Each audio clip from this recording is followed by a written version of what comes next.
It's not just the one place. I have pen here in my famous ass. It's not that bad, is it? Well, you can hear them and you can see them a little bit. I mean, fortunately, you learn to play the ball, but I'm not going to say it was a total distraction, but it is a little annoying maybe. No, I shouldn't have to change for any other circumstance. I like my hair. It's just things flying in the air that you're not supposed to be seeing. It's not that bad, is it?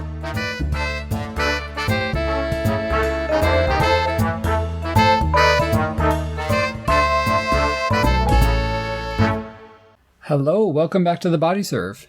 I am James. I'm Jonathan. And this is Wimbledon. Wimbledon. No, we've been given strict instructions not to say Wimbledon. It's been by whom? Everybody. Everybody's in the social medias, given history lessons. Social medias? Yeah, the social medias, multiple. Plural. I think that media is plural already. If people are saying Wimbledon, I can say social medias.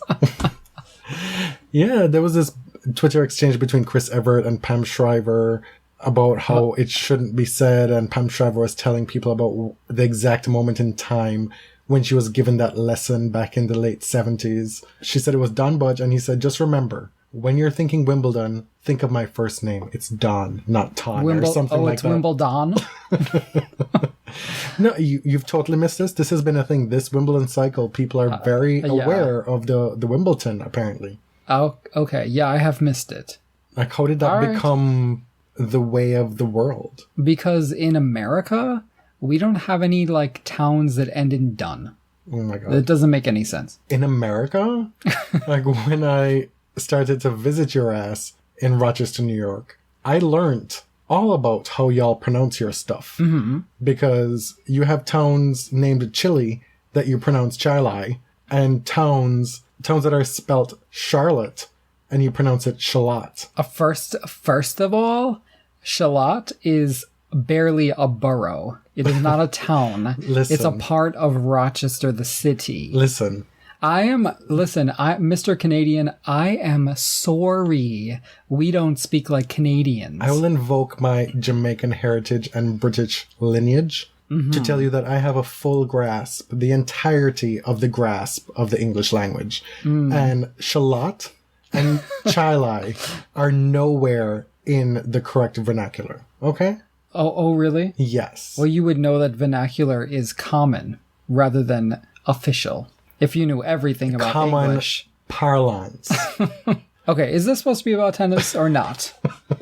Welcome to Wimbledon. We were just with you 3 or 4 days ago, and you opined on your personal Twitter that it was one of probably the episode that we've gotten the most clapback for. Wow, we have talked about some controversial things. I assumed that people were more racist in general, but man, a lot of dudes out here really hate women. A lot. Listen, we had our first, we had the first black president before the first female president. True. But man, people were mad. People were trolling us left, right, and center about the McEnroe thing. All the way from India.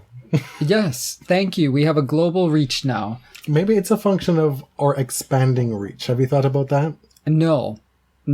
I think people literally search McEnroe on Twitter and then just say bitchy things to whoever's tweeting about it. Listen, I'm telling you, it's like a bat signal. Whenever one of these douche bros is in trouble, that red phone rings and they are out to defend them in force. It's true. And I've said that probably on the podcast before, but I then, put 2 and 2 together and thought, my God, if these men went to bat for the women in their lives the way they did for these etc. men that they don't even know, just to defend the fragile masculinity of the world, where would we be as a society? When I thought about it in those terms, I got really depressed. For me, I was engaging with trolls more than I ever have. Mm-hmm. I actually found it entertaining. So for some people, I would say something really rude and then block immediately, so I didn't see the response. And it gave me some satisfaction. And then other people I actually shamed into silence, which was new. I didn't know that was possible. But there were a few times I was able to be like, really? I'm not doing this with you? So can you just leave? And they did. A bit of news on our end. Previously, if you've followed us, or followed my, in particular, Jonathan's writings on sportscribe.ca, you'd know that This Week in Tennis is a weekly feature where I recap the happenings in the tennis world through players' social media, news reports. There is an amalgamation of tennis writing with links. There's a whole bunch of tennis podcasts. So the idea is that all you could need from tennis is in one spot. That website, sportscribe.ca, the domain has switched. And so there's a bit of synergy and symmetry to the whole proceedings. A bit of, I would say, horizontal integration. Oh my goodness. From a media perspective. Lord have his mercy. And it is now thebodyserve.com. Yeah. We're getting that brand on fleek. Mm-hmm. So everything related to James and Jonathan, just search The Body Serve. You will find everything. Mm-hmm. And let that be a reminder as well that This Week in Tennis for this week is previewing all the Wimbledon stuff. So you'll be able to find a WTA preview as well as an ATP preview. Thebodyserve.com, check it out. And also, we're going to take this time, since we're plugging, to ask you if you've been thinking about doing it, haven't done it yet, give us a review on iTunes. And also tell your friends. Tell your friend, if you've got a friend who plays casually or is interested in tennis, looking for podcasts, tell them about The Body Serve. And let me tell you, so many people that we did not expect were reached by this McEnroe shit. So a simple thing like that, you run into somebody at the office and they're like, yo, John McEnroe, what was that? I know these two fellas. They did the business. Go listen to them. Yeah, there were actually people in my office who were asking me about the Serena McEnroe thing. And I'm like, how do you know about that? And they're like, I read the news. And it's just so rare that tennis gets on the news. Shall we get into the tennis? Yeah. First of all, I can't believe the next major is already here. So we're going to start with the men's draw first. How do you want to do this? Do you just want to go through the draw and highlight the things that jump out to you, or?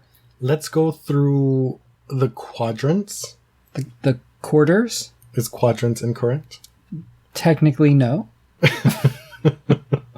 But they're generally called quarters. Yeah, quarters work as well. And then we'll, see who could be coming through those quarters, what the notable matches are. We'll talk about the notable first-round matches as well. We'll start at the very top with Andy Murray. He who is reportedly carrying a hip injury. Yeah, so the Sun in the UK put a picture of Andy's... They circled a body part and asked the British public to give Andy a handy. And I'm not sure that they... I think that means something that they don't know. Yeah. So, finally, after all this time, the British public is behind Andy Murray, unless he's playing Roger Federer. Do you remember how dirty that was in 2012? When he couldn't even get support at home because he was playing Federer, and then lost? This is how universally loved Federer is. He is just the greatest. Ugh. You don't really deserve to have a home champion when you're pining for one after 70-something years, if you can't wholeheartedly get behind Murray, even if it's Federer. Like, dude already had, how many at that point? 5, 6? That's ridiculous. But anyway, Andy Murray and his old lady hip is facing a tricky draw. So his third round is Fognini, which, new dad. His second round on grass is potentially Dustin Brown, provided he can get by João Sousa, which you can never tell what Dustin Brown is going to do. He seems allergic to winning 2 or 3 matches in a row. Right. But he is the person who has the pedigree of having beaten Rafa at Wimbledon before and has that grass game. I would say, this is a pretty typical Grand Slam draw for a number 1 player. I don't think it's crazy. There's Kyrgios or Pouille in the 4th round, and Pouille won, Stuttgart? He's a very good player on grass. He's a former quarterfinalist last year at Wimbledon. Kyrgios is... I have no idea. Kyrgios might be carrying injuries. Exactly. Really have no idea what to expect from him. So I don't think this isn't crazy for Murray. he unfortunately is coming in just in really terrible form. It's still the kind of draw where Murray can make a mountain out of a molehill in the early going, if he's so inclined. Right, but he is also, aside from Australia this year, is the kind of player who, does perform well at majors. He did okay at the French Open this year. Much better than at least I anticipated. He does, but he always seems to find at least one match earlier on where he just fudges things. Well, that's fine as long as you don't lose. Yeah, but is he gonna? That's my point. Right. A little challenge earlier on in the tournament is not necessarily a bad thing. And then he gets past the fourth round potentially. He then has Stan or Tsonga, perhaps, or Verdasco or Sam Querrey. Mm-hmm. I would say, so why don't we talk a little about the seeding at Wimbledon? So the men follow a strict formula based on last year's grass results. Results from 2 years ago as well. So to me, the big loser is Stan Wawrinka here, because he is actually ranked 3 and got pushed down to 5 in the grass court rankings. Absolument. And this is basically his least favored surface. He's the least likely to perform well at Wimbledon of the 4 majors. It's the last one in his potential career Grand Slam, and he really got screwed here by the seeding formula. Wimbledon does what it does, but the thing that we kind of struggled with was, well, why are there 2 different rules for the men and the women? And Anna Marseille, one of our listeners, pointed out that, well, this is something that the ATP negotiated. Mm-hmm. Right, and I appreciate that bit of information because I didn't realize that. So thank you, Anna. But I still don't understand why. Why was one tour allowed to negotiate? Or, clearly the ATP is in a better negotiating position then and now. And we can see that with TV and streaming rights. The ATP is just better positioned to make its case. Like, it has a better bottom line, I imagine. I just don't get why. That said, the Wimbledon still reserves the right to adjust the women's seedings if it so chooses. Yes, so there's no formula. But they still didn't. Even though, as we will point out later, they could very well have this year. Right. As far as on the women's side, the official policy is very clear that the committee can adjust the seedings if it sees fit. But generally it goes by the rankings. You digress. Right. So Stan is in that quarter with Murray. Yeah, so Stan has got to get through this kind of minefield. Tsonga in the round of 16, Sam Querrey. Also, he's got Daniil Medvedev in the first round, who is a big-time up-and-comer. That could be a tricky match. Who was just in the semis at Eastbourne, right? Mm-hmm. And played Djokovic. Tommy Haas in the second round, which doesn't necessarily present a danger, but that's absolutely a match to watch if it does happen, because this is Tommy's final Wimbledon. Right. He was, I forgot this. He was a semifinalist in 2009. I knew he had reached a semi, but I thought it was a long, long time ago. 2009, he lost to Roger Federer, who beat Roddick in that classic final. You're just full of information tonight. That's what we're here for. In that bottom half of the top half. The second quarter. The second quarter, we've got Rafael Nadal as well as Marin Cilic as the 2 top seeds, the 2 top 8 seeds. So Rafa's first 2 matches are very manageable, I think. He plays Millman in the first round, and in the second round he could play Donald Young or Dennis Istomin. I don't want to jinx myself here, but I don't see Istomin taking a huge upset again. Things get a little trickier when we get to the third round because there's Khachanov, and after that he would have to play the winner of possibly Karlovic and Muller. So Muller is kind of the one you don't want to see at this stage, because he's essentially the premier grass court specialist on the ATP right now. Right. And he's on a crazy hot streak at the moment. He's got a lot of matches under his belt this grass court season. So he's the 16 seed, but kind of in name only, right? This is not someone you want to run into in the round of 16. But Rafa has said he needs to feel good in the first 1 or 2 matches, get through those, and he gains confidence right away. And I think someone like Nick Kyrgios can blast him off the court, but in the past, he's handled Karlovic well. He's weathered that storm. And Karlovic is, 37 or 38 now. He's still playing well. He is, yeah. On hard courts, on grass courts. But I think if Rafa gets comfortable on grass, wins 2 matches, he's got a good chance to get into the second week. I say because I have no idea as to what to expect from Rafa on grass at this stage in his career. True. None whatsoever. I'm just content to watch it all play out. And then in the other part of that quarter, there's Nishikori, Steve Johnson, Marin Cilic. I mean, Cilic has got, for a number 7 seed, a pretty good draw. Yeah. Right? If you were to pick somewhat of a dark horse to make it to the finals from that half of the draw, I would pick Cilic. Yeah. Because his results have been improved in recent months, and he is a Grand Slam champion, and one would think and expect that his game would translate well to grass. Notable first-round matches in that top half of the draw. Cilic plays Kohlschreiber. Yeah, and we haven't heard a lot from Kohlschreiber lately. He's ranked in the 50s, but he does have a few match wins on grass at the German events at Stuttgart and Halle. And he's always a threat on this surface. Tommy Haas plays Ruben Bemelmans in the first round, which is about as good as he could have hoped for to get a win at Wimbledon in his final year. Fernando Verdasco plays Kevin Anderson. This is a really sucky draw for Fernando. He's been playing well all year pretty much, and Kevin Anderson is somebody who's had success at Wimbledon before and is playing better as well. I certainly hope I get to see Denis Shapovalov against Jerzy Janowicz.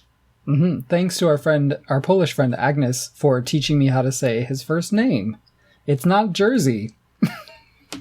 We never said Jersey. We knew it wasn't Jersey, but we were definitely not close to Jerzy. And thanks for you for tutoring me through pronouncing that, because you'd have only heard one take by the time this is edited, but it took 3 or 4. Yeah, Shapovalov seems to have survived and weathered that hitting the umpire on the eyeball thing. Apparently they're friends now, and at least Twitter has totally forgiven him. Listen, he's only got a good 2 years before Felix Auger-Aliassime unhinges his jaw and swallows him whole as the face of, and Raonic for that matter, as the face of Canadian tennis. Because that dude is on the come up. I see a lot of people on Twitter saying Shapovalov is so hot. I'm like, that is a child. Y'all better How old is he? Y'all better be like 15. The people saying that, because that is a boy. I don't care how old he is. In number, it's how he looks. Okay. Yeah. I shall neither affirm nor deny. Okay, so men's bottom half. So Raonic he says he's injury free. Raonic Limited Liability Corporation, or whatever the hell he is off and running. It's ready. But he parted with Richard Krajicek. He's got Mark Knowles recently. now, right? He's with Mark Knowles now. It's starting to feel like a bit of a coaching carousel at Raonic Inc. I don't know. I feel like the Canadian commentators that I've been seeing are not feeling super optimistic about Raonic's chances. He is the runner-up last year, lost to Andy Murray, but it's been tough for him managing his body, and it's not been an ideal season for him. Yes. However, this is grass. And he is coming off, as you said, runner-up performance last year. 5-set matches last a little over 2 hours on grass. It's nowhere near as taxing physically as other surfaces. Right. And his game is tailor-made for the grass. He's got one of the biggest serves in the game. And we've seen as far back as January 2016 that he's made big strides in his net game. Mm-hmm. Which leaves him best positioned to win that first title at Wimbledon. He beat Federer last year in the semifinals. That was no small feat. He did. He lost meekly, you'd have to say, against Murray in the finals. Right. But, I mean, it was his first Grand Slam final. I'll give you a little bit of a pass there. So I just don't understand why one would be so pessimistic about Raonic's chances. He's proven his pedigree at this point. If he is healthy, he should be looked at as, let's be frank, probably the 4th favorite, if not higher. What? I would Really? look at him as a bigger favorite than Nadal at this tournament. Well, yeah. Yeah, I would say that. So there's Murray, there's Djokovic, Federer, not necessarily in that order, and then Raonic. That's how I would look at it. I think, like, historically, yes, but this season, I'm not seeing it. I just don't... I mean, he lost to Kokkinakis last week or the week before in his first match on grass. Raonic would have to play either Sock or Sasha Zverev in the fourth round. And I think if Raonic is in form, I don't think that Zverev beats him yet. I think that Raonic's top form is still better. Yes, and I think what's holding Zverev back on grass is his movement. I don't think he's as comfortable on grass as he'd need to be to go deep in this tournament. We talked about, well, I did on the last episode, about how, yes, he's having these bursts of stunning, wonderful results, but not necessarily being able to translate them on a week-to-week basis or even backing up big wins within tournaments. There's still a bit of a learning curve, Right. and I see the movement on grass as being one of them for him. We saw that GIF last week where he collapsed at the net trying to, like, get to a ball. Well, this surface is very slippery, and we've already seen our fair share of nasty falls recently. It's making me a little bit concerned, a little bit happy that Serena is not here to injure herself, because that just makes me nervous.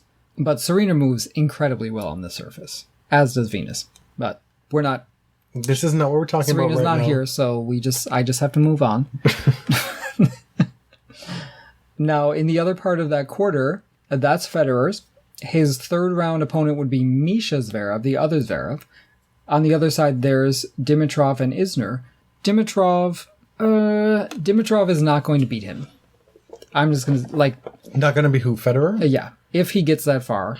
He just is too similar to Federer and is just does everything not as well. Yeah, I mean, I don't accept that comparison. Okay. Because somebody like Dimitrov can be qualified as such until he's not, until he wins. Right. As for whether Okay, this will be well- the time, I don't know. It's possible. Like, we've seen Grigor play really well. Yes, but when was the last time? Yeah, but like the way you present it is like, well, Grigor, this is who Grigor is, as Federer light into infinity. You know? Well, Federer has to retire sometime, and then he'll be the best version of Federer there is, right? If you insist on being on that shady path, more power to you. I don't really see any terrors in Federer's draw until if he has to play Raonic or Zverev in the quarterfinals. Well, not even Zverev. Federer just bamboozled Zverev in Halle. I'm just saying he has a tougher road, and his 35-year-old self could use a few easy matches. And for me, I see those as easy matches. I'm not trying to be contrary here. But you are. Delgado hasn't done anything in forever. Oh, I'm not saying that that's going to be a challenge. Yeah, but go for it from round to round. Delgado in the first round, then Tsitsipas in the second round, or Lajovic, and then Misha Zverev, and then Isner Dimitrov in the fourth round. Like, that's, for me, for Federer on grass, it's like, hey girl. To the bottom half, the fourth quadrant. We're still using quadrant. Team has a bad first round. Listen, I'm going to stop you right there, because that is my pick for, what do you call it? A bold prediction. Bold prediction. That's my bold prediction. What? Pospisil will beat Team and make it to the quarterfinals. Oh my god, I thought you were going to say, like, Team was going to have a great run, and I'm like, girl, slow your roll. Team, meanwhile, just went down to Turkey to play at this grass tournament. I hope he got paid. Like, I hope there was a big appearance fee, because he lost to the number 222nd ranked player in the world from India, a gentleman named Ramanathan. What the hell are you doing? And it was not even a close match. It was like 6-3, 6-2. Did he just want, like, a vacation to Turkey? Perhaps. I mean, Dominic, we've been through this before. Like, I don't get you. I love you, but I really don't understand You'd love to get him. I'm just saying I'm not expecting a whole lot from him at this tournament. Pospisil is a former quarterfinalist here.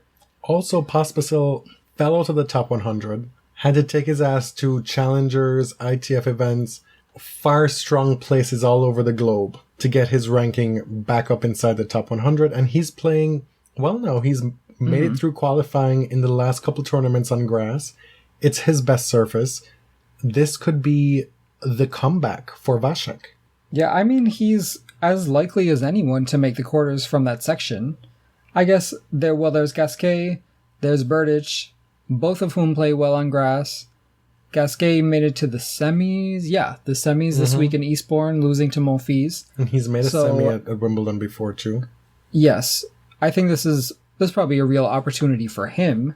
The other person who would be slotted into the third round is Paolo Lorenzi, who, wow, I had no idea he was seeded. I was shocked to see that name. And then in Djokovic's little section... This is a section of familiar faces for Djokovic. Because pretty much everybody that he's played multiple times in 2017 is here to tap him on the shoulder and say, hey, buddy. Del Potro played Djokovic in Acapulco, then Indian Wells in back-to-back weeks, and then again in Rome, while Djokovic won all those matches. Here he is again as a possible third-round opponent. They just cannot quit each other.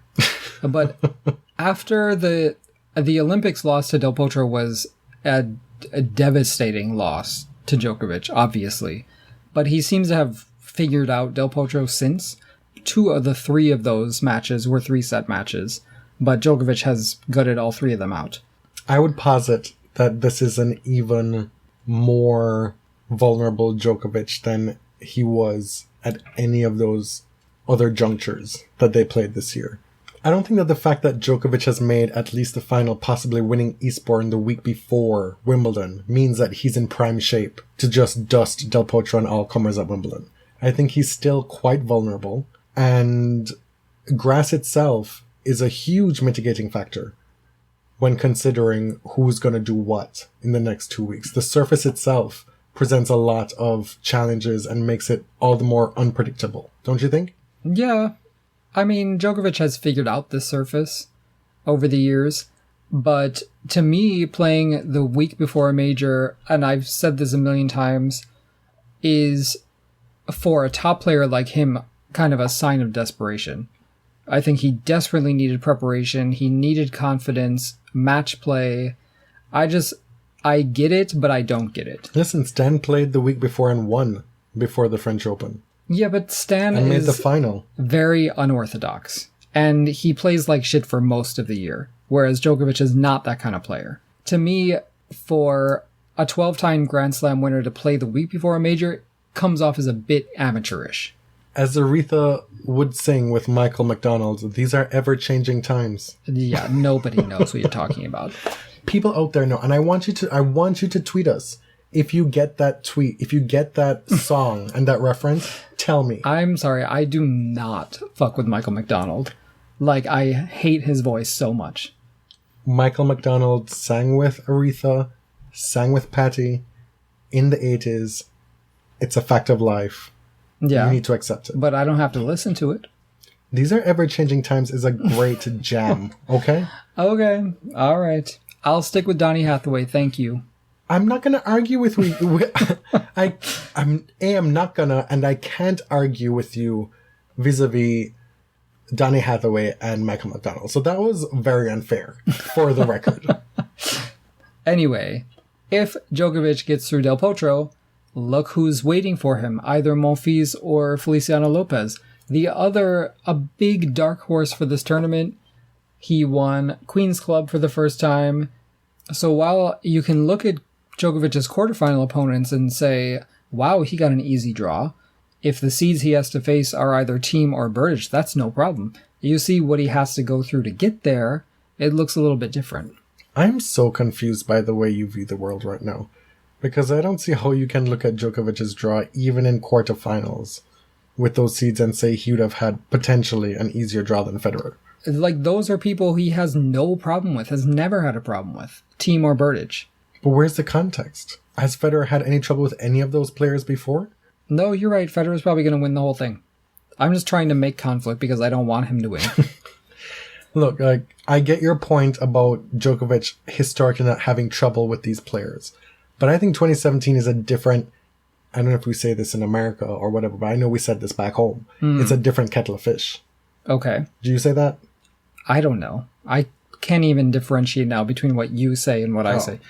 Yeah, 2017 is just totally different for Djokovic. So we'll see what happens tomorrow when he plays Monfils in that final. We'll see what happens if he has to play Lopez in that fourth round. Lopez is feeling himself, talking about how he's playing the best tennis of his career, playing more aggressive than he ever has. And again, I think on a surface where you can have 7-68 in a fifth set, anything can happen with somebody who has a big enough serve and enough game at net or on the ground to snatch a service game here or there from somebody like Djokovic. You just never know. Speaking of snatching, I really hope that Borna Coric snatches Ryan Harrison and drags him all the way back to Trump's America. God. I ain't going to disagree with you with that. Harrison is high on that doubles victory at the French Open. Let that be all. Have we not suffered enough in 2017? Let that be his one moment in time? Yeah. I mean, who would argue with seeing more of Coric? You are very squarely on the Coric train lately. Who isn't? No, but you weren't. No, I wasn't. Because he looked like a child. Again. Some of y'all, I don't know, but... Other notable first-round matches. Taylor Fritz plays John Isner. Wow, don't care at all. Taylor Fritz was so excited to qualify for this event. He was just feeling himself. Zverev, Misha Zverev, and Bernard Tomic. Really never know what to expect from Tomic, but he has played well at Wimbledon before. Del Potro plays Kokkinakis, which is probably the match that I'm most excited for in the first round on the men's side. And that's that for the men. All right, so let's move on to the women.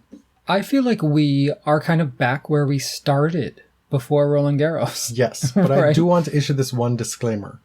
In that, I'm at this point tired of the whole woman is wide open thing. And we've been part of that. I've been part of that. It's an exciting time in women's tennis. We've got 3 big comebacks in women's tennis. Serena's being the 4th on the horizon. But Sharapova finds she's not here. You don't want her here. Okay. We've got Azarenka playing her 2nd tournament back. She showed up in Mallorca ahead of schedule, won a match, and then lost meekly to Anna Konya. Okay. And then we've got Petra, who miraculously has played 2 tournaments, won one of them. She won, what was it, Birmingham she won? Yeah. And Sloane Stephens is back. Yes, Sloane is the 3rd. Out of nowhere, like a phoenix rising from the ashes, Sloane Stephens, under the radar, is back at Wimbledon, who hasn't played since the Olympics last year. It seems just like yesterday she was walking on that bionic leg.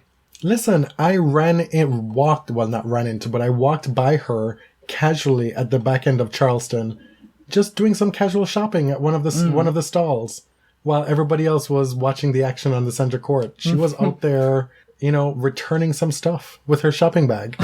Returning? Yeah. Really? It seemed like she was returning. I'm really excited to have Sloane back. Yeah, and she got kind of a rough first round in Alison Risk, who is, as we said last week, kind of a grass court specialist. Mm-hmm. But Sloane back is just another interesting thing going on in women's tennis. And the fact that there's 20 people who could win this tournament on the WTA side, right? Rather than say it's wide open and like the tinge to that is always kind of derogatory. Maybe I just have a chip on my shoulder, but it is. Yes, it's wide open, but I want to look at it with wide eyes, glass half full, endless possibilities. Like, this is exciting for me. Okay. But let's not forget too, like, with the men and the women, Wimbledon is a tournament and grass being a surface that the winners have been fairly predictable over the last decade and a half. On the women's side, there have only been 6 women who have won Wimbledon since 2000. Serena has won 7 times, Venus 5, Kvitova 2, and then there's Sharapova, Bartoli, and Mauresmo. That's it. Since 2000? Since 2000. I'm okay with that. Yeah, but Serena and Venus have won so many. Yeah, but my point is, you say like, oh my God, who's going to win? It's wide open. Like, we know at Wimbledon that it's a very select few who have the pedigree and the history at this tournament. It requires a certain skill set. Right. And so if you look at that history, we're looking at Venus and we're looking at Petra. Unfortunately, they're drawn in the same half. But on the men's side as well, there have been no winners outside of the big four since 2002. Since Leighton Hewitt won Wimbledon in 2002, it's been either Federer, Djokovic, Nadal, or Murray. Mm-hmm. So on both sides of the draws, it's been fairly predictable. My point in saying that is temper your prognostications, not you, but in general, for this being a minefield. This ain't going to be Sabine Lisicki's tournament. Oh, God, let's hope not. Okay, let's approach it this way. So there are 5 women who could end this tournament as number 1. Kerber, who is already number 1 and just cannot get rid of it. Halep, Pliskova, Svitolina, and Wozniacki. And why I bring this up as an illustration of why the tournament is wide open is because out of those 5, I believe that 1 is in with a chance. Pliskova. Yes, exactly. The thing is, the 10 through 14 seeds, Venus, Petra, Kiki, Ostapenko, Muguruza, I would pick any one of them over almost anyone in the top 10. Pliskova is currently in the final against Wozniacki in Eastbourne, correct? Yes. And you know what? Look at Wozniacki. Wozniacki is playing surprisingly well on grass. This is not her favorite surface. She's had a very good year up to this point, so kudos to her to doing that. She was not expected to make the quarters at the French. She did. She's never made the quarterfinals at Wimbledon in her career. Never. She's had 5 fourth-round appearances, never made the quarterfinals. And Pliskova herself, her best performance is a second run, but we've said that this is no longer the Pliskova that we saw pre-US Open 2016. She made the final there, semis in Australia, quarters at the French Open. She's probably going to be in the second week at Wimbledon. At this point, her previous major results don't really matter that much, because since her big breakthrough last summer, she's been consistently in the second week. And I know there's only been 3 majors since then, but it seems that she has asserted herself as a top player, and while she may not win, you can expect to see her in the quarters of the semis, I think. Do you know who I would also say has probably the second best chance of those 5 to be number 1 after Wimbledon? Simona Halep. Yeah. The last time she made the finals of the French Open, she made the semifinals of Wimbledon. And she did that again this year, making the finals of the French Open. And she's coming off a quarterfinal last year at Wimbledon. Grass is not an issue for her. And yes, she has psychological issues when it comes to maybe getting through tough matches and making it to the back end of tournaments. She can be her own worst enemy at times, put it that way. But she's playing well enough to go far at Wimbledon. And not being able to beat Wozniacki in Eastbourne is not necessarily a bad thing, because they were all playing 72,000 sets in 2 days. Right. At that tournament because of the rain. And that draw was loaded. Yes, it was. These top 10 players needed to get some matches in, clearly. And she got them on grass. So many of these players are coming to one tournament leading up to Wimbledon and hoping to get a few matches. And even though she didn't make the semifinals there in Eastbourne, she's still got a couple matches under her belt. Top of the women's draw. Why don't we start with the draw? Kerber. I don't think we need to reiterate, this is a terrible year for her. She has won 2 matches on grass now in Eastbourne, lost to Konta after Konta nearly took her own head off. Having that horrible... No, I'm not. I'm actually not making fun. Because that was I watched the fall and it was a horrible... You need to... And I really We're not even going to wait for the next episode. You need to retract that right now. No, I really feel very badly for Konta, and we'll get to her in a little while. But she may not even play this tournament. No, she's got a thoracic spine injury. So Konta did manage to win 2 more points and beat Kerber at that tournament, which really sucks for Angie. Really, you just cannot catch a break. But she would have Safajova in the 3rd round, who has been getting her act together this year. She's, obviously a doubles superstar, but she made the semis in 2 straight grass events in Nottingham and Birmingham. So I expect her to play well at this tournament, and that's not somebody that Kerber needs to see in the third round. And if she gets past her in the third round, she potentially has Muguruza in the fourth round. Yeah, former finalist here. Sam Sumik is not going to be at Wimbledon with Muguruza. Do we know why? Family issues. And so Conchita Sam. Martinez will be in her box. A fellow Spaniard. And to be honest, I think this can only be a good thing for Garbiñe. I have personally not liked the interactions between her and Sam Sumik that I've seen recently. I'm not sure that their relationship is... Well, I don't know their relationship, but the optics that I see don't really seem that healthy or positive to me. And they might love each other and get along wonderfully, but there have been some really gross things with on-court coaching and her crying and him refusing to come on the court to coach her, and I don't like it. Maybe she needs a different look. One would say that Wimbledon would be the tournament for Radwanska to string a few matches together, but that would mean her doing something she hasn't done all year. Yeah. Winning back-to-back matches. She's won 11 matches all year. And she gets Jelena Jankovic in the first round. Why? That is a throwback. Look, Jelena looked stunning at the WTA party for Wimbledon. Her getup was A+ amazing.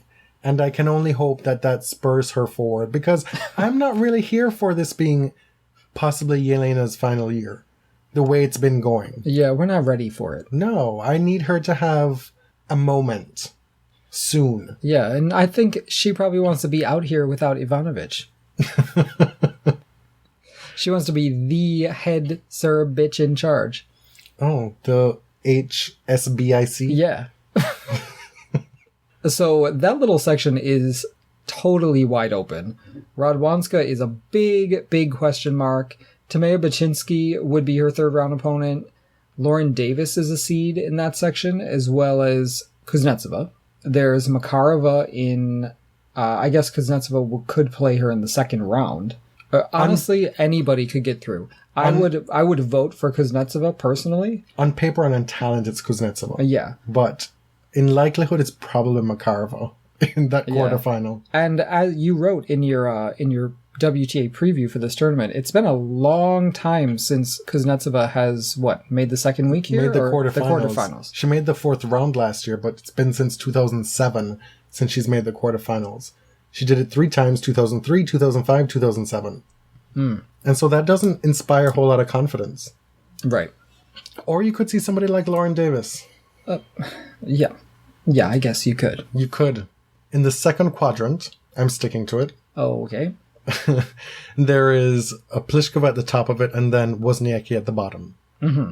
And those two are again playing in the final of Eastbourne, much like Djokovic and Monfils playing in the final of Eastbourne as well, in the same quadrant. For me, Pliskova is a possible winner here, is probably the best bet to get to the semis out of this quarter. I think of all the top players on the women's side, she has the easiest draw. I would agree. Zhang is her third round. Gavrilova or Pavlyuchenkova, who were doubles partners, is the fourth round. And Wozniacki's part is a little bit harder. There's Kazatkina, or more likely, I think, Kontaveit in the third round. Mm-hmm. On the other side, there's Colleen and Kiki Mladenovic. Listen, I'm here for that third round match, and I'm here for Kiki doing the business. Because let me tell you... Listen, if there's one person who will not back down from a fight, it's Kiki Mladenovic. And I do not need to have Coco Vandeweghe making the final. Oh, perish the thought. Especially not with that douchebag coach of hers. It's a possibility. We know her grass court pedigree. Do we, though? We do. She's a quarterfinalist at Wimbledon. She's won one of the lead-up tournaments before, I believe. She has, yes. I remember seeing her with that big head and a big trophy together somewhere. Which is one with a massive, massive cup. I don't know. I've seen her with it before. I don't know. But you think that, okay, fine, Wozniacki could do this, but she's got a tough draw. Meanwhile, Pliskova is potentially just coasting in that same quarter. Interesting fact, Wozniacki was not even seeded last year. No. And she unfortunately drew Kuznetsova in the first round and lost. And here she is, seeded number 5. Look, Wozniacki has been the most consistent WTA player, bar none, since the US Open last year. She has. There's just no two ways about it. Week in, week out, while she hasn't been winning tournaments, she's been making the back end all day, every day. And she's made finals of big tournaments, of Dubai, Doha. Miami. She lost to the eventual champion in the quarterfinals at Roland Garros. She might be feeling herself coming off her swimsuit appearance, her body issue appearance. She's of a higher profile this year, which I think she relishes. We should mention that she might have to play Pironkova in the second round. Pironkova, who's out here teaching the children how to play on grass, year in and year out. Teaching the children how to snatch a victory here or there throughout a career. Bottom line for me with that top half, anything goes, which is not the same as wide open. Oh, okay. I feel like that's a semantic difference. It means that there are a lot of possibilities, so many of them exciting, save for Colleen winning and making it to the final. Agreed? Okay. In the bottom half, this is where shit gets good, because Venus is in that third quadrant, and it's doable. That said, she might have to steel herself, because she's got the feds coming for her. She's got lawsuits flying left, right, and center. I don't know what that's like to approach a tournament of this magnitude, knowing that there are going to be people in that press room asking you about this coming up. Right? It's going to be John McEnroe having to deal with that for everybody, which Venus will as well, and then having to deal with this traffic accident, which, if you do not know, Venus was involved in a traffic accident whereby the person who was involved in the accident with her, the cars collided. The wife was seriously injured and the husband died 2 weeks later. And so now the daughter of the couple is filing a wrongful death lawsuit against Venus. We won't get into the details of that situation because it's still murky and probably a little bit irresponsible for us to opine. Because I feel like we've got many different versions of the accident, so I don't know exactly what happened. Maybe there's some red light camera footage somewhere, but for now it's really not clear what happened. And I don't want to say poor Venus, because really, poor that family. Somebody's dead. Yeah. So I don't know what's going on. We'll just have to see how it plays out. I just hope that this doesn't affect her tennis too much in the next couple weeks. Because we'll remind you, Venus is the only WTA player to make the second week of each of the last 5 slams. And she's done it in 7 of the last 8. The only exception being the 2016 Australian Open. So if recent history is something to go by, we should expect Venus to be playing come week 2. Right. Who are the big barriers? It's not Dominika Cibulkova, because she's had a wretched year, struggling with injury, fine. But she played 3 warm-ups and lost in the first round of all of them for Wimbledon. It's just not going well for her right now. She draws Andrea Petkovic in the first round. That might be a good opportunity for Petkovic to get her season off the mat. Because, save for her appearance in Racket Magazine, which was wonderful, it's been a bit of a struggle. Anna Kanya is probably a more likely candidate to get to the 4th round. Venus might have to play Streetsova in the 3rd round. Or Naomi Osaka. True. I think the other part of that quarter is a little more interesting to me, because you have Roland Garros champion Yelena Ostapenko, who is a former junior champion at Wimbledon in 2014, and it seems like her game would be well suited to the surface, probably at first look better than it was suited to clay, but really, what do I know? Françoise Abanda qualified. She plays Kuruminara in the first round, and she has a chance to win a Grand Slam match here and get her professional career going. Where she'd potentially meet Ostapenko in the second round. That would be fun. Also, Wimbledon, what the F, WTF are you doing? Tweeting out stuff where you're using Françoise Abanda's picture and saying it's Sasha Vickery. Like, why is that so hard? And then and then Françoise out here on Twitter dragging Wimbledon Did you see that? Well, as they should. Yeah, she's like, anybody notice what's wrong here? It's headline about Vickery and it's Francoise's face. Yeah, it's so embarrassing. Because they're both black? That is exactly what it is. Of course it is. Right. And there are really not that many black tennis players. No. Just learn them. Madison Keys, you'd say, is a candidate to get through to that quarterfinal, but she's really done nothing since coming back from injury. Yeah. Have no idea. I would even put Camila Giorgi in kind of with a shot there. Absolutely. And Mirjana Lucic-Baroni hasn't done anything on grass. Right. We were going in different directions there. Oh. You were like, yep, Mirjana. And I'm I'm just saying, you don't know what to expect from her. She has the game. I guess I just would be surprised. And it was the site of her big breakout, her coming out way back then. She also has Karina Witthöft in the first round, which is unfortunate for her. In that same section, Francesca Schiavone, she plays Amanda Minella, which is a nice draw for her in her final Wimbledon. And then there's Elina Svitolina, who we still don't know if she's going to be playing. Yeah, she's got a heel injury. She's been talking about she's not exactly sure if she's going to play. She's trying to take care of her body for the rest of the season. So, if she does choose to play and she's injured, Ashley Barty has a really good chance to make a statement here. If she were playing and fully healthy and at the top of her game, Ashley Barty would still have been the most unfortunate first round draw of anybody in this women's section, in this women's tournament. Barty's up to 53 in the world. She's made a quarterfinal in the lead up. She lost in the final to Kvitova in Birmingham. And this is not the first time we've seen her show some pedigree on grass. Like, this young woman is bursting to break through. And I hope it's not just with her and Casey in the doubles, because they are a favorite to win the tournament. Yeah. But I would love to see her win that match, actually, and go deep. In the final quadrant. Well, there is Joanna Konta, who may not play. As we said, she suffered a thoracic spine injury. She's being very careful. At first, she didn't think it was that big a deal. And then she was really unable to sleep that night because she was in so much pain. She's definitely questionable for this. By the time we go to air, she may have already pulled out, honestly.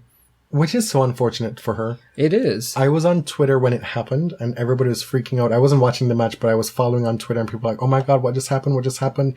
Joe, no! All that stuff. And then what seemed like forever of her getting treatment in Twitter time, she came back and she won the final 2 points and won the match. And then afterward in press, people were asking her, what's up? And she's like, well, we ruled out a concussion, and so I'm happy. It's just a hit on the head. And then the following day now, we find out that it's a back injury, a potentially fairly serious back injury, to keep her out of this tournament. Part of why it's very disappointing for her is A, it's her home slam, B, the British press has been doing the most to trump her up. Like, if she were a Chinese player, there's no way she'd be top 4 favored to win this tournament, right? But she's also done well in the lead-up tournaments. She's played 3 of them. She's looked good. Yeah, she's really put in work. She's played 3 tournaments in England. She was the runner-up in Nottingham to Vekic, and then she reached the semifinals this week in Eastbourne and had to pull out because of the injury. Could have been better. She could have won it, but she had to issue the walkover. But with her out, I mean... potentially. If she is out, Petra Kvitova has a really kind of a cakewalk, and for what she's been through, old girl deserves a cakewalk. That's not a bad thing, right? Old girl. She would have Garcia in the 3rd round. Listen, Roberta Vinci is still out there. She's still kicking. She's a seed. And she would be the seeded 3rd round opponent for Konta. Wouldn't she be the one to fuck up Kvitova's life at this tournament? Right. She is primed to spoil the party. Now, the other side is interesting because Azarenka is there. She drew Catherine Bellis in the 1st round, which is very she goes intriguing. By CC. Well, it says Catherine here, and I guarantee she'll be referred to as Miss Catherine Bellis. Yeah, that's a save for Svitolina and Barty. That was the other first round matchup that was like, wow, that sucks. Because Bellis may play sporadically on tour, but it seems like whenever she do play lately, she's been winning matches. Yeah. But this is Victoria Azarenka. She knows how to compete at majors. She does. This was also Victoria Azarenka who lost to Kanya in quick fashion, and also who is just on the comeback from having a child. Yeah. I don't know if I said this on the last podcast, but we really need to temper our expectation. We talked about that. We did, yes. We need to temper the expectations. And so I wouldn't be surprised if CC won or if Victoria won. But I certainly do not expect Victoria to come through that section. All right. I am hoping she does. What is your bold prediction? We're down there through these draws. And have we not hit the player who is your bold prediction yet? We have, yeah. When? Okay, you want to do it now? Yeah. My bold prediction champion is the one whose coach is not with her. Muguruza wins. Oh. That's my bold prediction. I think It's not really bold. It is pretty bold. Have you seen her year? Yeah, she's also a French Open champion and a Wimbledon finalist last year. 2 years ago. 2 years ago or whatever. Yeah, I think it's pretty bold. Okay. I'm just surprised to hear her name come out your mouth. Mm-hmm. I think she's going to find the magic again at Wimbledon. And in that last little bit of that quadrant, there's Elena Vesnina, who quite literally has done nothing since winning Indian Wells. Seriously. No, she's done absolutely nothing. But she was a semifinalist last year. So you have to mention her. Sevastova is the other one who is the big challenge to Halep getting through to potentially meet Kontar Kvitova in the quarterfinals. Anything else to add? I have no predictions as far as winners. I don't have any. Maybe we can do that in our mid-Wimbledon episode. All right. What's your bold prediction, though? I told you, something for the men's? Pospisil. Oh. Making the quarters. Oh, okay. All right. Beating Team in the first round and making the quarters. Before we leave, a couple of et ceteras. We didn't mention that ridiculous story on Dan Evans' last episode in our Girl Bye segment. The one where the British press was some dude named Oliver something was positioning Dan Evans as a working class hero. The working class hero that tennis needs. And I scarcely have laughed as loudly and as heartily as when I read that, because don't nobody. It was so sad and embarrassing. Like, I just don't know how that got through the editing process. Like the man phone rung and that was your response? Right.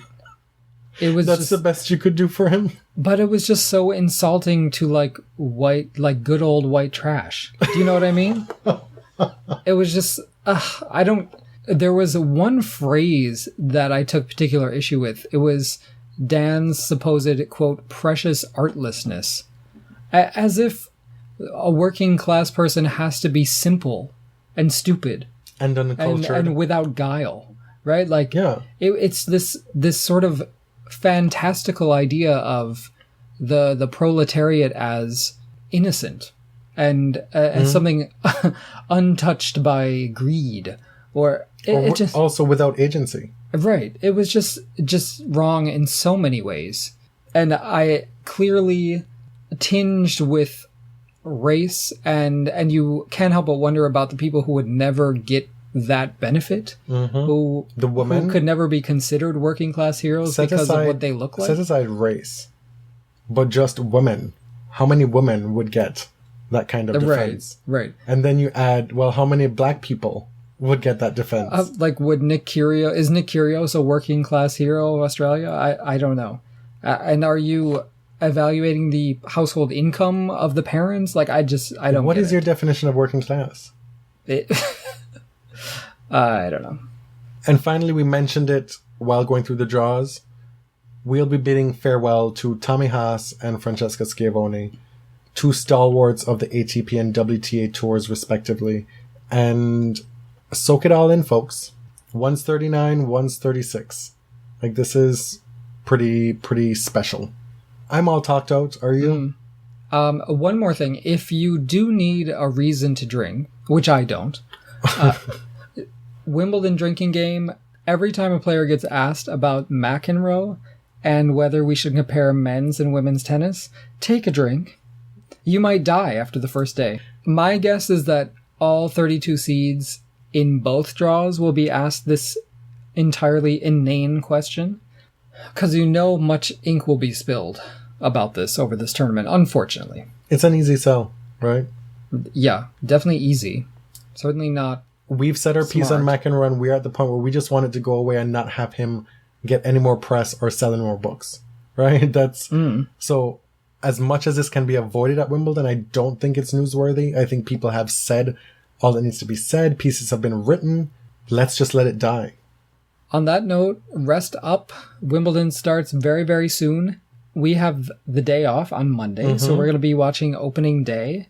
It is Canada Day part 2, because the real Canada Day is Saturday, but we get a free holiday on Monday too. Celebrating 150 years. Yes, as a semi-independent country. Still under the auspices of one Queen Elizabeth II. Yes. 150th year since Confederation. That's what they call it here. You can find us on Twitter. I'm Jonathan, at tennis_John. And I'm James, at ElliotJMR. 2 L's, 2 T's. The podcast is on Twitter, at TheBodyServe. Our Instagram is TheBodyServe. And our website is thebodyserve.com. Wow. Till next time.